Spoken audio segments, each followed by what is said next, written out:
Merci beaucoup Bonjour. d'être parmi nous aujourd'hui. Donc aujourd'hui, on a la chance de recevoir quatre invités qui vont nous présenter deux beaux projets. On va d'abord avoir Geneviève Letourneau-Guillon et Antoine Congo qui vont nous présenter la Déclaration de Montréal pour un développement responsable de l'intelligence artificielle, qui est une initiative de l'IDM qui tente de donner un cadre éthique au développement de l'intelligence artificielle. Et ensuite, on va avoir les ateliers des savoirs partagés par Marie-Ève Lavoie et Christine Champagne, co-coordinatrices du projet, qui tente de permettre le partage de savoir entre les communautés, mais aussi entre les communautés et les chercheurs. Donc, je pense qu'on ne va pas s'attarder trop longtemps. Peut-être juste présenter rapidement le projet des codes d'innovation sociale. C'est un projet qui a commencé à l'été 2022, si ma mémoire est bonne, et qui tente de mettre en valeur et de partager les projets d'innovation sociale de nos membres et de nos partenaires pour diffuser, donner des exemples, permettre le transfert de connaissances et permettre les liens entre les projets et aussi possiblement de nouvelles collaborations. En ce moment, on est en train de récolter d'autres projets. Donc, si vous-même vous êtes porteur d'un projet d'innovation sociale que vous aimeriez voir être partagé à travers notre réseau et qu'il soit valorisé par notre page des codes d'innovation sociale et qu'on parle de vous, ben, on vous invite à remplir un formulaire pour nous partager. Je vais mettre le tout dans la barre de discussion, puis vous pourrez aller explorer le tout. Bonjour. Bien, merci pour l'invitation. Je me présente, Geneviève Letourneau-Guillon. Je suis conseillère innovation sociale et technosociale à Inventer, qui soutient l'innovation à l'Université de Montréal au sein du bureau de la recherche.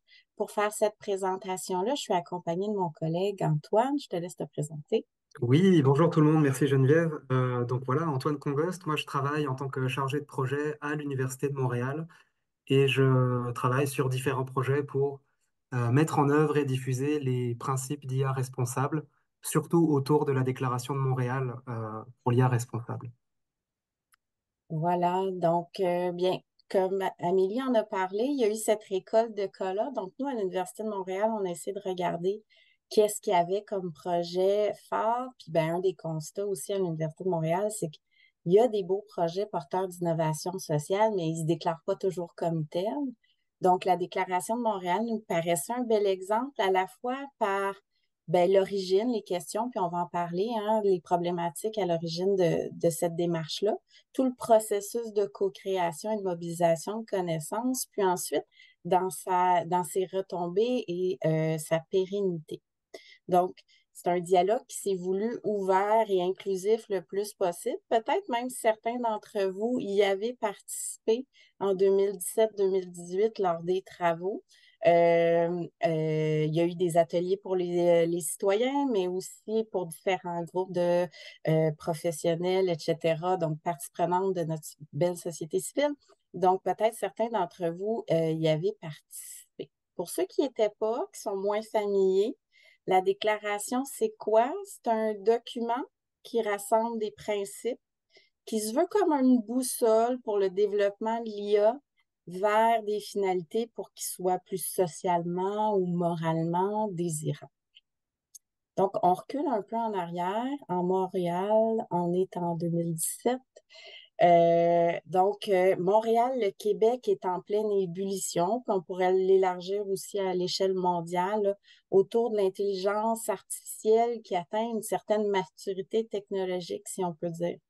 Donc, il y a des grosses subventions en recherche qui sont octroyées dans ces années-là. On pense entre autres à l'Institut de valorisation des données, mieux connu sous le nom d'IVADO. Il y a le MILA, cette espèce de siège social d'intelligence artificielle qui ouvre ses portes aussi, où on rassemble recherche et industrie sous un même toit. Il y a des grosses entreprises qui s'installent aussi. Je vous ai mis des intitulés de journaux un peu là, qui remontent à 2017, là, pré-déclaration. On a des chercheurs forts aussi. Puis, ben, le gouvernement, les milieux économiques voient aussi une opportunité de développement de tout un secteur de l'économie. Puis donc, cette intelligence artificielle-là, elle amène aussi des préoccupations plus largement dans la société par rapport à ce rapport entre intelligence artificielle, intelligence humaine. Pour la première fois dans l'histoire de l'humanité, vraiment, il est possible de créer des systèmes autonomes qui vont être capables d'accomplir des tâches complexes qu'on croyait réservées à l'intelligence naturelle et même des intelligences qui parfois peuvent être aussi dotées de sensibilité. Donc, c'est toutes ces questions-là puis ces préoccupations qui sont présentes autour du rapport entre intelligence humaine et intelligence artificielle, mais aussi sur, puis là, je vous ai mis aussi, on retourne dans le temps, on a mis des intitulés de journaux. L'IA est un cataclysme irréversible. Je pense que c'était dans le journal Les Affaires. Journal de Montréal, toutes ces questions-là par rapport à l'emploi. On voyait parfois un top des emplois qui sont menacés par l'intelligence artificielle et même le Figaro qui nous fait un bon titre là, avec de l'impact. L'homme est-il une espèce en voie de disparition? Bon, on pousse la note un peu. Il y a des préoccupations. Elles viennent de toutes sortes de milieux. Mais entre autres, bien sûr, bon, philosophes, éthiciens, beaucoup des gens en sciences humaines et sociales, des scientifiques qui vont dire, ben, il y a des préoccupations, on doit créer des cadres éthiques pour faire face à tout ça. À l'Université de Montréal, puis en lien aussi avec les fonds de recherche du Québec, il va y avoir cette volonté-là de donner une réponse, mais une réponse qui se veut inclusive sur ces questions pour créer vraiment une conversation ouverte et inclusive sur l'avenir de l'humanité. Parce que ce n'est pas seulement aux scientifiques à régler ces questions-là, mais il faut sortir ces questions-là de l'académie. Puis c'est entre autres une démarche qui va être beaucoup portée par le professeur Marc-Antoine Dillac à l'Université de Montréal, au département de philosophie, un ensemble d'autres personnes, là, je ne les nomme pas parce que notre temps est limité aujourd'hui, là, mais vous pourrez consulter le cas, je pense qu'on les a nommés sur le site de la déclaration, qui vont piloter cette démarche-là, justement, d'une conversation ouverte et aussi inclusive que possible avec les moyens qu'on a pour créer cette déclaration-là. Donc, on veut faire une conversation, mais comment on saisit les résultats de cette conversation-là? Qu'est-ce qu'on fait avec ces résultats-là? Donc, l'idée vient un peu à la manière de la Déclaration des droits de l'homme ou des objectifs de développement durable. On décide de les saisir dans une déclaration qui va rassembler les principes autour d'un cadre éthique de référence. Donc, ça, c'est les objectifs qu'on va vraiment poursuivre avec la démarche pour créer une boussole, pour maximiser les bénéfices, minimiser les effets négatifs.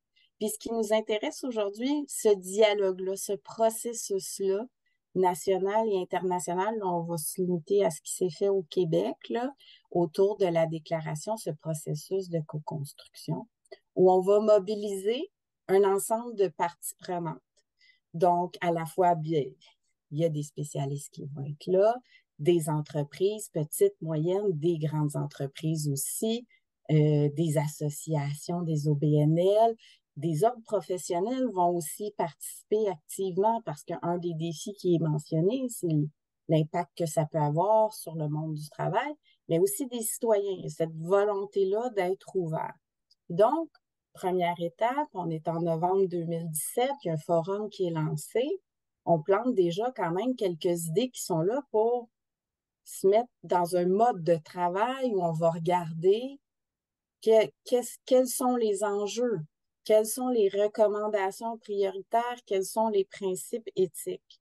Et donc, on va trouver différentes façons aussi d'aller solliciter ces avis-là.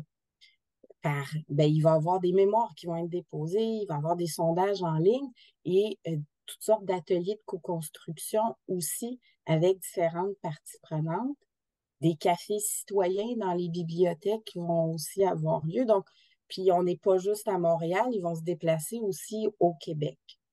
Donc, on travaille avec la prospective. Donc, on s'imagine un futur, puis on essaie de dégager c'est quoi les enjeux éthiques, c'est quoi les recommandations, tout en ayant un souci d'informer aussi les gens pour qu'ils aient les clés de compréhension pour pouvoir intervenir. Puis là, je voulais, de toute cette démarche-là, va résulter une déclaration finale.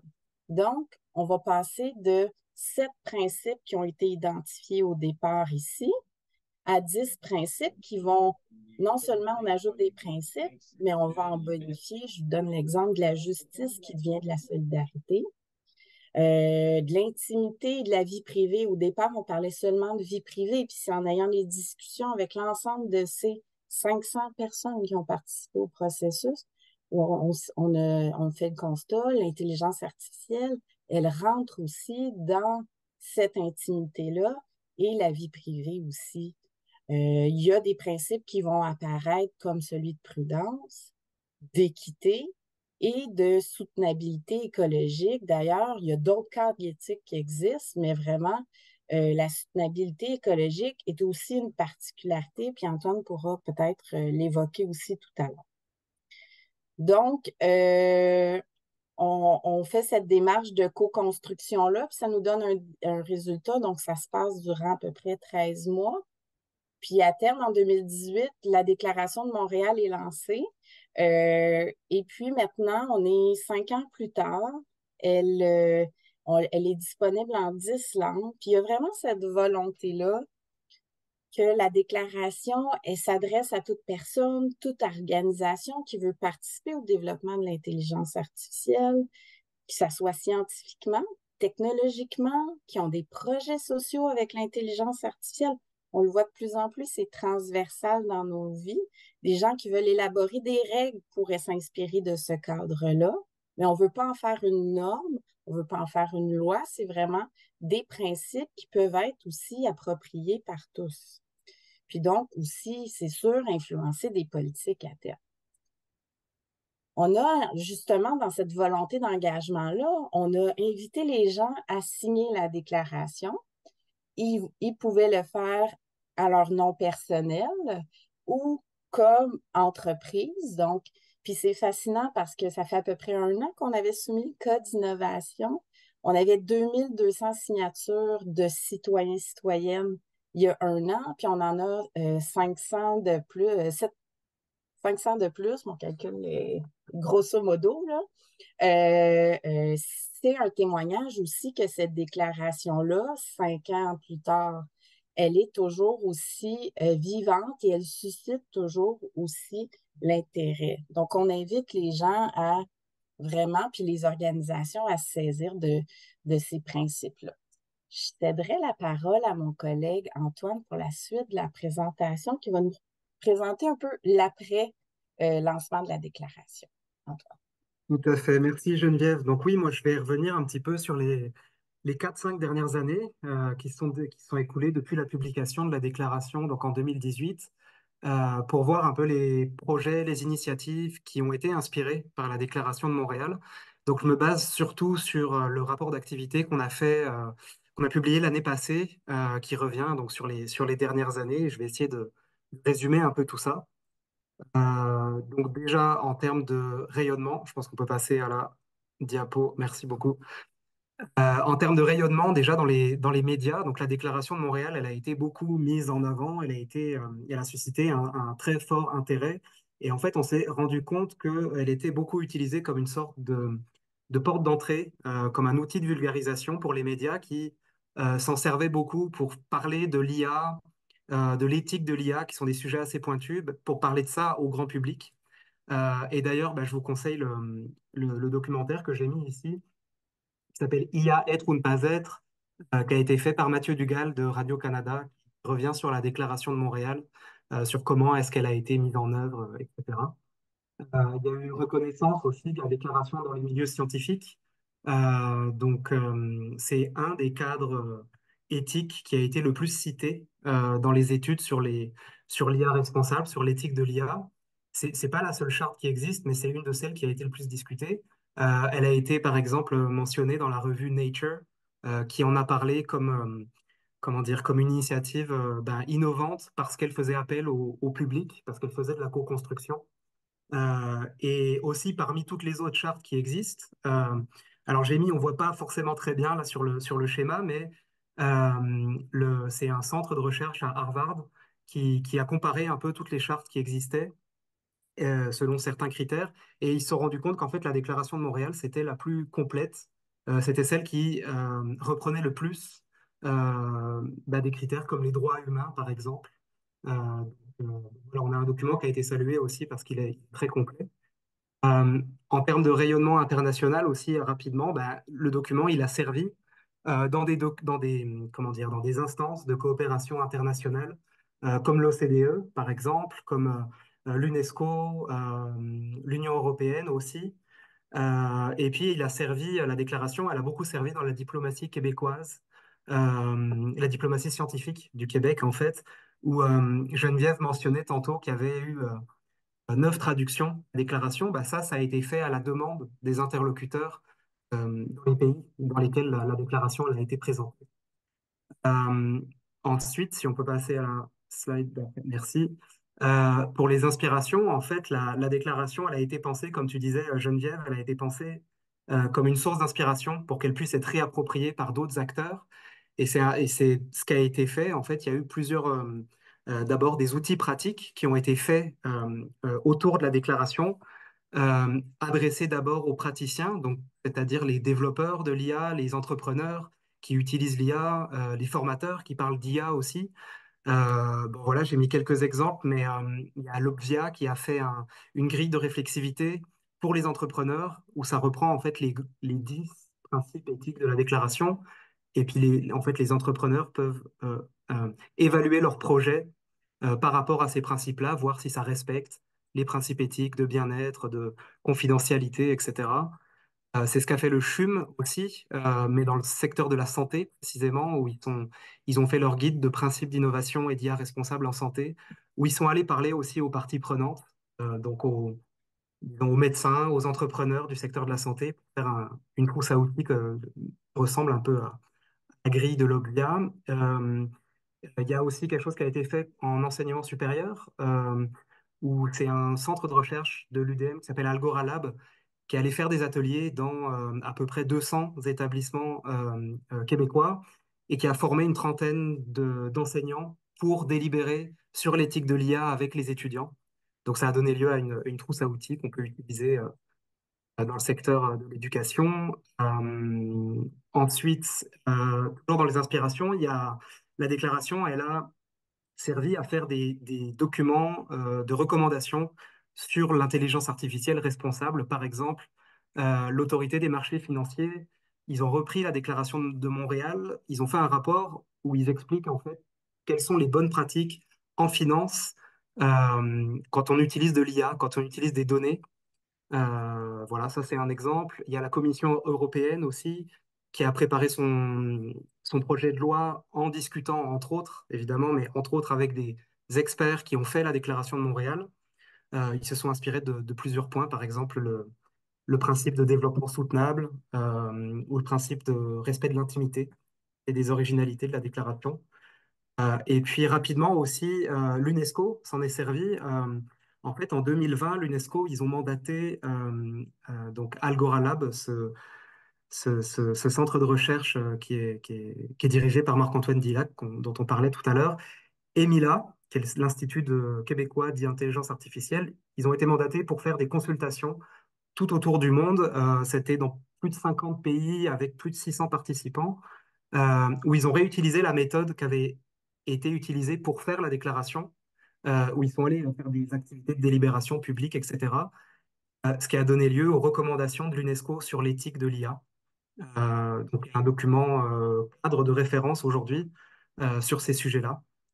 Euh, voilà, je vais passer au bilan de la déclaration de Montréal. Donc, ça fait 5 ans qu'elle a été publiée, quasiment jour pour jour. En fait, il y a quelques jours, c'était les 5 ans de la déclaration.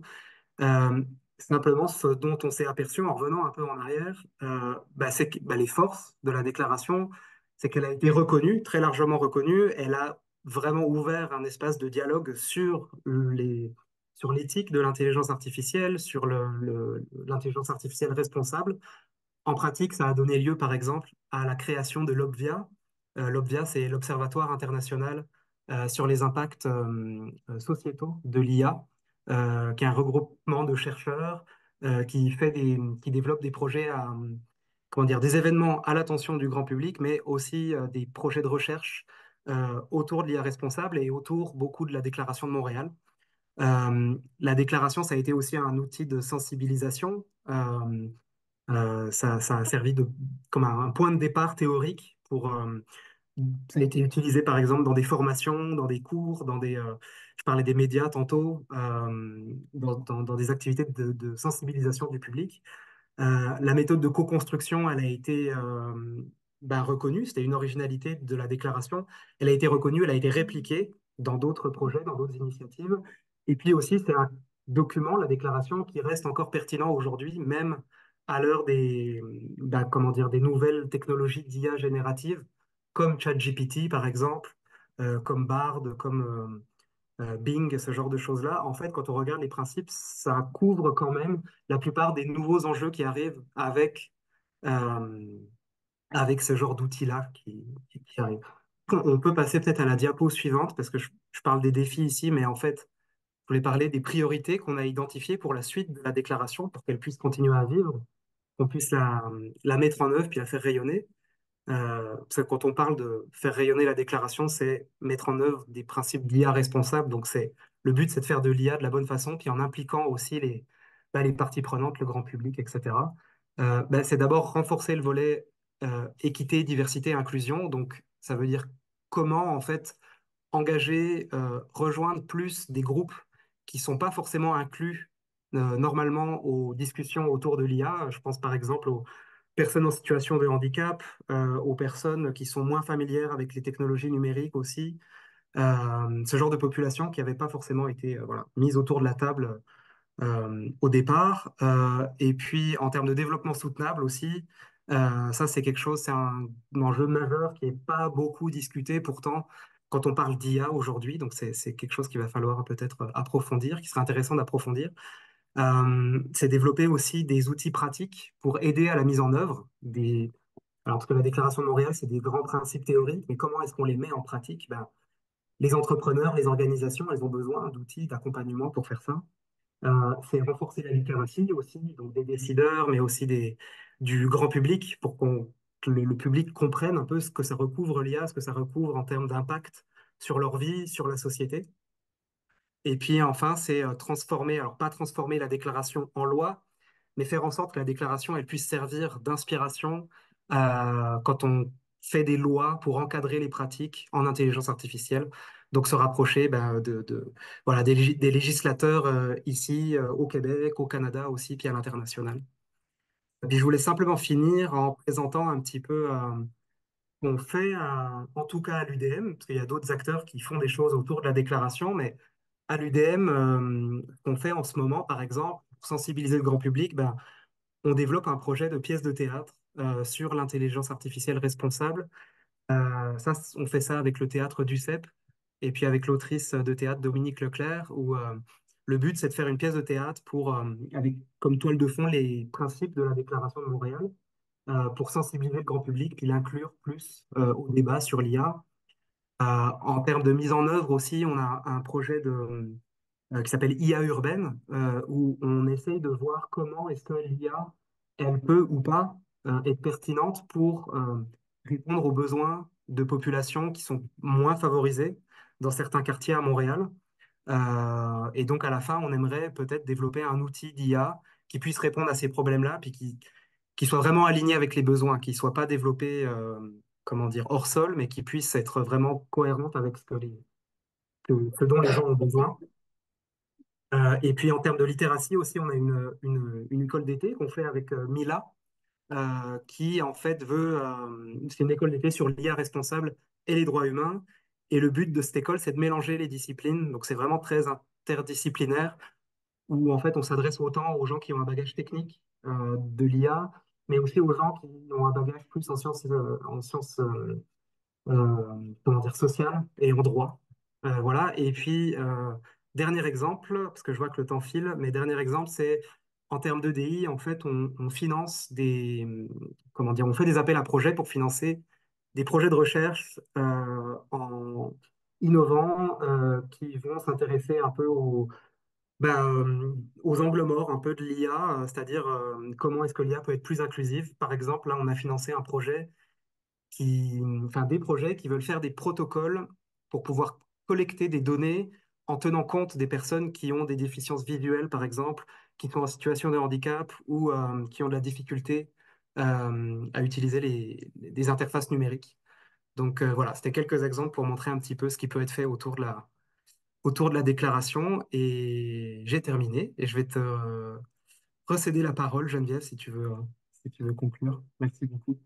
Ben, c'était des exemples que vous avez vus à l'Université de Montréal, mais comme on le dit, la déclaration, c'est quelque chose qui a toujours voulu être approprié, appropriable, puis lancé un peu à la manière d'autres types de déclarations. Donc, puis elle a eu une dimension quand même assez importante. Puis c'est difficile aussi de saisir à quel point tout ce qui a été fait aussi comme résultat puis comme impact, parce que il y a des organismes qui sont revenus vers l'université en disant on a besoin de soutien, les exemples qu'Antoine a donnés, mais il y en a d'autres aussi qui sont partis et c'est bien parfait comme ça et qui se sont saisis de ces principes-là pour inspirer des cadres internes en entreprise ou dans les organisations ou pour influencer certains développements qu'ils voulaient faire.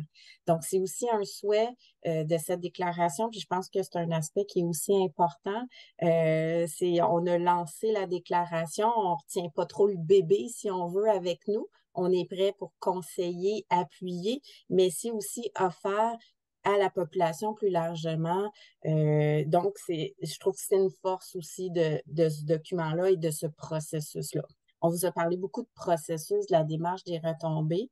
N'hésitez pas à aller voir le site web pour plus lire parce qu'on vous a évoqué les principes, mais allez lire les principes, les sous-principes et toute cette réflexion-là là, qu'il y a derrière l'innovation et responsable en intelligence artificielle et plus largement pour le numérique. Merci au RQS aussi pour l'invitation. Christine, ma collègue et moi, on est très contente de vous parler aujourd'hui du projet Les Ateliers de savoir partagé. En fait, ben, pour me présenter rapidement, co-coordonnatrice depuis quelques mois de ce beau projet, puis aussi j'anime et je coordonne le projet à l'échelle de ma communauté, c'est-à-dire la MRC de Bellechasse. Christine, je peux te laisser te présenter aussi. On va commencer par ça. Oui, ben, moi aussi, je suis à la co-coordination depuis peu. On est accompagné aussi par Caroline Dufresne, qui est aussi là à la coordination du projet depuis, je pense, presque une dizaine d'années maintenant. Ben, moi, je m'occupe plus là, du volet des liens avec les communautés et la recherche, ainsi que du volet la transition socio-écologique au sein des ASP. Donc, on va débuter la présentation en vous parlant, en vous présentant en fait brièvement là, l'historique de cette belle démarche. En 2012-2014, c'est la naissance du projet à Saint-Camille, une petite communauté rurale qui se trouve dans la MRC des Sources en Estrie. En fait, ben, il faut dire que déjà quelques années avant, Saint-Camille, étant une communauté très active sur le plan du développement des communautés, tout ça, avait aussi là, quand même entamé une collaboration avec le milieu universitaire, entre autres par le programme en éthique appliquée, le laboratoire rural aussi de Saint-Camille en 2010. Mais bon, en 2012, tout ça se concrétise. En fait, les ateliers savoir partager 1.0 voient le jour avec une association, là, disons, de Saint-Camille avec le groupe, en fait, le Centre de recherche en innovation sociale. L'idée de communauté apprenante est vraiment, c'est ça, mis sur la table. L'idée, c'est de préparer, de co-préparer en fait des ateliers, puis de co-animer ces ateliers-là qui portent sur différents sujets en lien avec le développement à Saint-Camille. Les co-animer, les co-préparer par un duo là, recherche et terrain, donc des chercheurs, des praticiens. Donc, toutes les notions de co-apprentissage, de croisement des savoirs aussi là, sont mises en place dans cette première mouture des ASP. Puis à ce moment-là, c'est soutenu financièrement par le ministère de l'Éducation, du loisir et du sport. En 2018-2020, la deuxième mouture des ASP débute. En fait, c'est Saint-Camille qui a l'initiative d'inviter deux autres communautés rurales, c'est-à-dire la MSC de Bellechasse qu'on trouve dans Chaudière-Appalaches, puis aussi la municipalité de Petit-Saguenay, au Saguenay. Donc, ces deux communautés-là aussi, qui avaient quand même une longue tradition d'action collective, de collaboration avec la recherche, s'engagent également, s'engagent dans le projet à cette étape-là.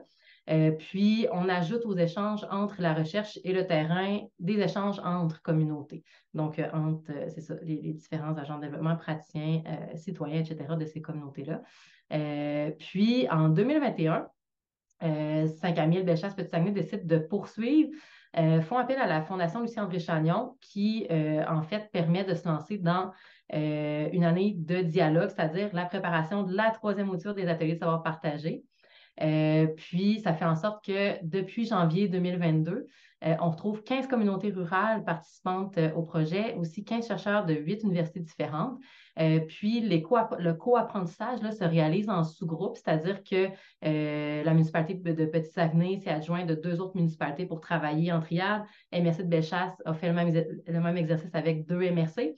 Puis Saint-Camille est allé chercher 8 autres communautés pour constituer le groupe des 9. Donc, bref, au total, 15 communautés. Il y a également un projet sur la transition socio-écologique des communautés qu'on a identifié comme un enjeu transversal à l'ensemble des communautés qui est financé par le MEIE. Puis finalement, plusieurs projets des ASP, d'école des ASP, là, autant pour la recherche que pour le terrain. Donc, voilà. Les ASP, en bref, en fait, il s'agit d'un réseau de communautés rurales. Je l'ai souvent nommé depuis le début ce mot-là, donc de communautés rurales, mais 3 mots très importants, ce sont des communautés apprenantes, innovantes et solidaires. En fait, les ASP, ça vise à créer des lieux de rencontre, des espaces de réflexion pour les communautés, les chercheurs intéressés par la vitalité en milieu rural. Donc, ce sont des espaces de créativité, de création en vue de soutenir les processus d'innovation locale au sein même de ces communautés-là, en jouant toujours avec les aspects de réflexion et mise en action.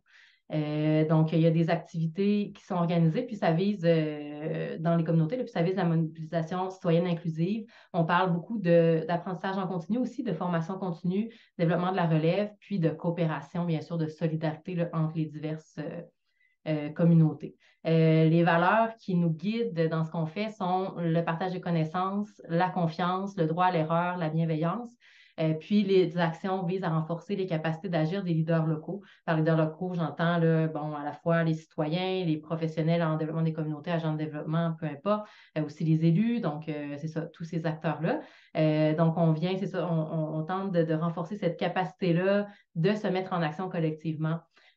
Aussi de développer une conscience puis une appartenance territoriale, parce que grâce à cette conscience-là, on vient favoriser en fait la vitalité collective puis la vitalité dans ces milieux-là. Par la suite, en fait, on aime bien aussi parler des ateliers de savoir partagé en revenant sur le processus de création du logo qui a été riche. En fait, la signification du logo en dit beaucoup sur le projet en tant que tel. Vous le voyez à l'écran, les racines qu'on trouve dans le bas, en fait, qui représentent ce qui est moins visible, disons, l'enracinement, les idées, la recherche, mais aussi tout le bagage des communautés, donc l'histoire propre à chacune des communautés, puis tous les liens de confiance, de collaboration qui sont tissés, tout ça. Par la suite, dans le milieu où est écrit les ateliers de savoir partagé, mais ça symbolise en fait le terreau fertile, donc le lien entre le monde des idées, le monde du terrain, donc les échanges de bonnes pratiques, le croisement des savoirs justement, qui en fait, la fertilité de ce sol-là permet à la végétation de pousser. Donc, bref, on voit apparaître, ça devient plus visible. Ben, en fait, ce qui est la végétation, c'est ce qui est plus visible. Donc, le terrain, le concret, les actions qui émergent ou qui sont bonifiées par le partage des savoirs. Comment ça se passe concrètement? En fait, c'est ça, dans le cadre des ateliers de savoir partager, c'est des communautés qui sont réseautées, puis c'est des relations qui sont volontaires choisies. Donc, c'est vraiment par affinité que l'on s'est regroupé, si je peux dire comme ça. Puis, en fait, c'est quand même aussi une gouvernance très intéressante, une gouvernance partagée. On retrouve plusieurs comités, puis d'ailleurs, je vais vous revenir avec un petit schéma organisationnel pardon, dans la prochaine slide pour vous présenter un petit peu plus l'écosystème en détail. Mais ce qui est important de retenir, c'est qu'il y a aussi, en fait, c'est ça, on parle des communautés, puis il y a des chercheurs qu'on nomme chercheurs pivots qui sont associés à chacune des communautés. Puis, en fait, les axes méthodologiques, bon, je le répète, là, mais le croisement des savoirs académiques, d'expérience, c'est bien important. L'apprentissage continu, la création de liens, puis toujours l'aspect aussi de garder un équilibre entre la réflexivité et l'action. Justement, pour garder cet équilibre-là, aussi par rapport à la mise en action, il y a des plans d'action locaux qui sont réfléchis, des plans d'action aussi par sous-groupe de communauté, par triade, groupe des 9 disons, voient le jour à travers des programmations annuelles d'activités. Donc, différents thèmes sont abordés, puis des pratiques d'animation, donc des pédagogies variées, là, permettent de partager le savoir par rapport aux thèmes ciblés, comme par exemple les communautés nourricières, le logement, l'habitation, les services de proximité, la relève, la participation citoyenne, etc. Donc, avant de détailler les pratiques d'animation, voici le fameux schéma organisationnel dont je vous parle. Ça démontre quand même disons, c'est ça, l'ampleur de cet écosystème-là, la participation de plusieurs aussi partenaires puis organisations, personnes aux ateliers de savoir partager. Donc, le grand cercle qui englobe tout, le comité d'orientation comprend l'ensemble des partenaires. On peut retrouver au centre le comité de coordination, donc qui regroupe à la fois des gens du milieu de la recherche, donc on voit l'espace recherche, il y a un comité recherche-évaluation aussi qui concrétise un peu les réflexions qu'il y a dans cet espace, concrétise, c'est-à-dire exécute ou en tout cas réfléchissent les actions qui sont mises dans cet espace recherche. Par la suite, on voit, bien sûr, la coordination générale fait partie du comité de coordination, mais on voit également que Saint-Camille, Bellechasse, Petit-Saguenay, comme représentants des différents groupes de communautés, participent à ça. Puis justement, le groupe des 9, les 2 triades sont illustrés. Puis les petits cercles qu'on trouve à l'intérieur sont les communautés participantes. Puis en fait, au sein même de chacune des communautés, il y a des comités de pilotage, il y a des comités de pilotage de triades. On parle de différents enjeux ciblés. Puis aussi, on voit les 2 petites bulles de transition socio-écologique, puis communication aussi qui mettent place à tout ça. Donc, bref, en tout cas, ça vous illustre un peu le fonctionnement de gouvernance partagée. Puis tout ça fait en sorte que ça demeure assez organique, là, tu sais, c'est pas très... en tout cas, ça demeure organique, c'est le bon mot. Puis aussi, ça part des communautés. Donc, c'était pour ma part mes petits éléments de présentation. Christine, je te cède la parole pour la suite.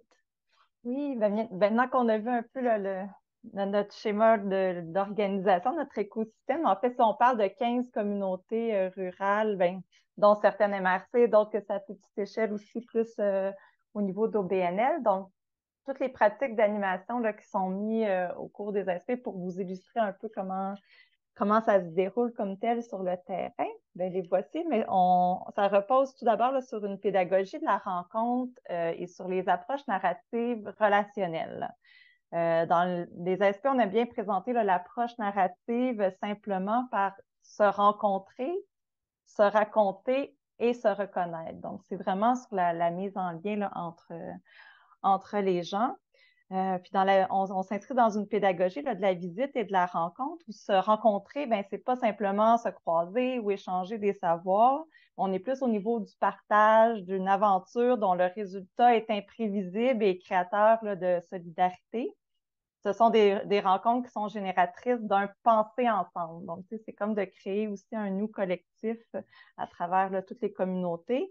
Puis c'est ce que Philippe Mirieux appelle dans un de ses textes des collisions créatrices. Donc, à chaque fois qu'il y a des rencontres, il peut y avoir des choses qui émergent, mais des fois, on sait pas ça va être à quel moment. Parfois, c'est en dormance pendant un petit bout de temps, puis ça va émerger par la suite, mais c'est toutes des rencontres, finalement, c'est ça, qui sont créatrices et fécondes. Donc, comment ça s'illustre concrètement? À l'échelle des communautés, on parle d'animation locale et de la mise en place de plans d'action. Donc, au niveau des activités, ça peut être des ciné-discussions qui sont en simultané là, sur une même période dans différents territoires avec des échanges puis une mise en commun par la suite. Il y a des ateliers, il y a eu des écoles d'été aussi d'organiser directement par les communautés.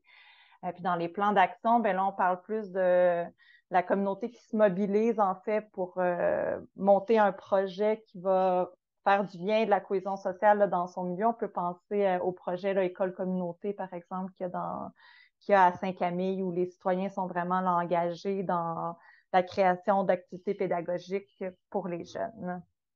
À l'échelle des triades et du groupe des 9, là, on est comme, c'est des groupes là, de 3 communautés ou de 3 MRC qui se rencontrent, ou le groupe des 9 là, de 9 communautés. Donc, on parle de café thématique en trio, où différents thèmes vont être abordés, là, comme le logement, les forêts nourricières, par exemple, ou la relation entre élus et citoyens, puis qui mobilisent en fait différents acteurs du terrain qui sont en lien avec cette thématique-là. Il va y avoir des visites aussi de communautés qui sont organisées au fil de l'année. Donc, chacun se visite à un certain moment. Donc, au cours de ces visites-là, là, il y a des visites de projets inspirants, des conférences, des partages culturels, des moments d'échange aussi informels, tout ça encore dans l'idée là, de l'approche relationnelle. Puis, il y a également, c'est ça, toutes ces formules-là, en fait, ont des combinaisons d'acteurs aussi différentes. Les cafés vont amener des jumelages spécifiques. Quand on parle de ciné-discussion, on va aller chercher plus les citoyens.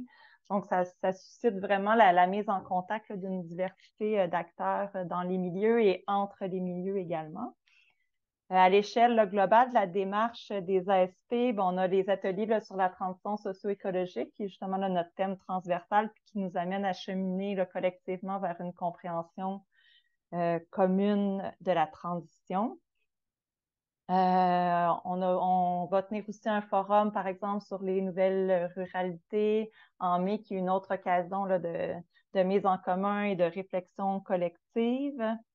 On bénéficie aussi d'un espace de veille et de partage des connaissances sur Praxis, en fait, qui nous amène à diffuser le plus possible pas les résultats, mais les apprentissages finalement qui ont lieu dans les différentes activités qu'on a tenues pour pouvoir poursuivre parfois la discussion, puis pouvoir intégrer d'autres personnes qui n'ont pas pu y assister également. Puis il y a aussi là, des chantiers de réflexion et de mutualisation qui sont plus à l'échelle de la démarche. Là, je pense entre autres à un inventaire là, des initiatives de transition socio-écologique qu'on est en train de rester présentement, où on va pouvoir finalement voir là, qu'est-ce qui se passe sur les territoires, mais s'il y a des enjeux communs, des défis rencontrés aussi par ces initiatives-là, donc dans un croisement des expériences. Pour la suite, au niveau des pratiques, on l'a dit, les ASP, c'est à la fois des communautés et aussi il y a des chercheurs d'impliqués. Donc, il y a une quinzaine là, aussi de chercheurs provenant de diverses universités du Québec qui cheminent avec nous.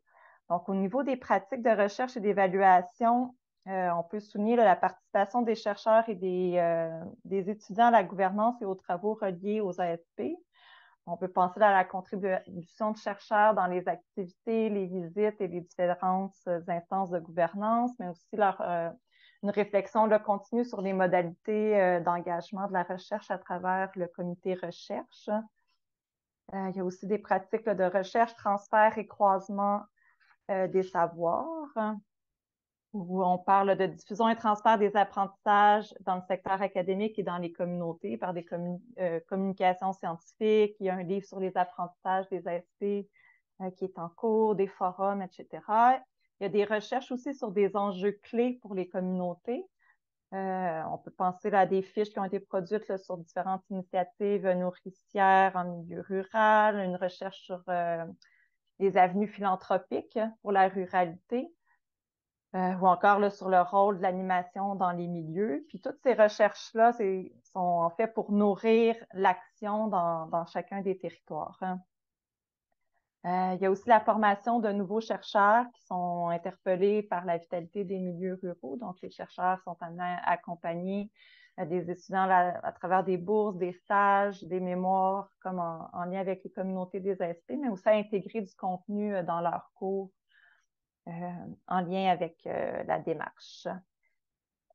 Et aussi, en filigrane de tout ça, il y a une double démarche, en fait, d'évaluation qui est en cours, à savoir une évaluation plus au niveau là, de l'atteinte de nos objectifs, notamment là, en regard à notre mission des ASP comme telle, nos engagements, mais également une évaluation des processus à partir de focus group et d'entrevues individuelles avec les participants des ASP pour permettre une réflexion, une réflexivité, en fait, de la démarche, puis s'adapter continuellement. Donc, les ASP, qu'est-ce que ça donne au bout du compte? Les ASP sont une occasion de réflexion et de partage sur les défis de la ruralité, dont ceux reliés à la vitalité de nos milieux et à la transition socio-écologique. C'est un espace privilégié pour partager des savoirs académiques, d'expériences et de vécu, permettant de mieux comprendre et de relever ces défis. Donc, j'ai remis encore là, le logo juste pour illustrer aussi qu'on voit, c'est ça, qu'est-ce que ça donne? Bien, c'est des projets qui émergent, des communautés vivantes, mais c'est aussi tout un réseau là, souterrain de solidarité, de partage, puis un ancrage solide là, de chacun dans leur milieu. Aussi, quand vient le temps là, de parler des retombées des ASP, aussi des milieux preneurs, un peu là, dans le vocabulaire là, de l'innovation sociale, ben, j'ai souvent en tête l'image de multiples cercles concentriques. Si on repense là, au schéma organisationnel du départ, on pourrait s'imaginer que les différentes communautés ont chacune leurs répercussions avec des cercles très rapprochés là, qui concernent les participants directs. Donc, les comités de pilotage, les citoyens engagés, puis qui se dissiperaient peu à peu dans la communauté, puis dans les territoires environnants, parce que souvent les activités vont aussi mobiliser des gens des villages avoisinants. Puis on pourrait aussi imaginer que l'impact de chacun va toucher les cercles des autres communautés, donc une inter-influence aussi entre les communautés comme telles et aussi le cercle de la recherche qui, oui, touche l'ensemble des communautés, mais se fait aussi impacter finalement par les communautés, les différentes communautés. Mais au-delà des territoires et des instances, je trouvais aussi important de mentionner que chaque individu a également son cercle un peu de rayonnement, parce que chacun peut agir à titre de passeur entre différents milieux. Puis chacun a en quelque sorte un double rôle là, de preneur et de diffuseur de connaissances et d'expériences au sein du projet. Donc, ça fait une pluie à ciaux. On veut voir les retombées. Donc, Maria, je te laisse la parole.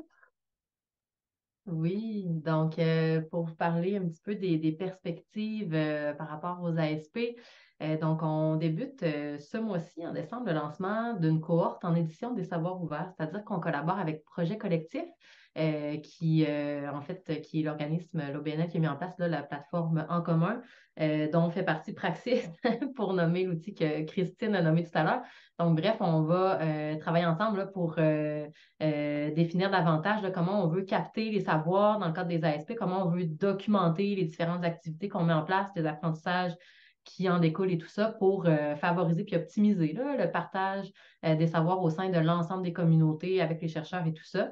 Donc, bref, c'est quand même un beau défi à venir, là, c'est-à-dire de rendre ce partage-là de plus en plus fluide, de développer le réflexe grâce, entre autres, à un outil numérique dans ce cas-ci. Donc, c'est quand même changement d'habitude, puis c'est ça, de s'approprier quand même, c'est ça, un nouvel outil. Par la suite, aussi, on a une réflexion en cours qui porte sur la vision et la pérennité des ateliers de savoir partagé.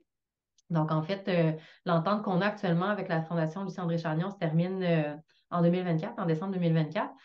Donc, on est en processus, disons, là, de définition de la vision pour renouveler tout ça avec la Fondation. Puis, voilà. Ensuite aussi, quand même, dans le cadre de cette réflexion-là, on nomme beaucoup, puis les communautés, c'est quand même une préoccupation pour tout le monde, d'approfondir les travaux qu'on a déjà amorcés. C'est quand même, c'est ça, les ASP 3.0, on l'a nommé tantôt, ça a commencé officiellement en 2022, donc c'est quand même assez frais. Donc, bref, c'est ça, les communautés souhaitent quand même élargir la mobilisation au sein même de leur communauté, puis on veut que les ASP s'enracinent bien là, dans les mobilisations citoyennes dans chacune des communautés. Voilà nos perspectives. Christine, je te recède la parole. Oui. Et en guise de conclusion, en fait, on s'est un peu questionné là, sur l'innovation, qu'on était avec vous là, au RQIS, on s'est questionné sur l'innovation sociale, en fait, puis on considère que les ateliers de savoir partagé, c'est une démarche qui est elle-même innovante et qui suscite aussi l'innovation sociale dans les milieux. C'est une démarche qui propose un rapport renouvelé entre la recherche et le terrain qui est propice à l'expérimentation sociale dans les milieux, propose une mise en commun des idées au service de la vitalité rurale et qui permet aussi la naissance, ça, par ces différentes activités, de nouveaux arrangements sociaux entre les membres des ASP et entre les milieux.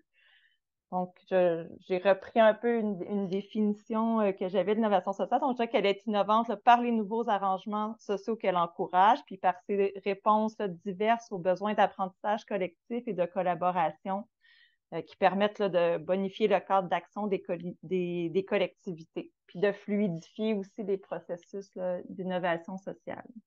Donc, ça opère à 2 niveaux. Merci.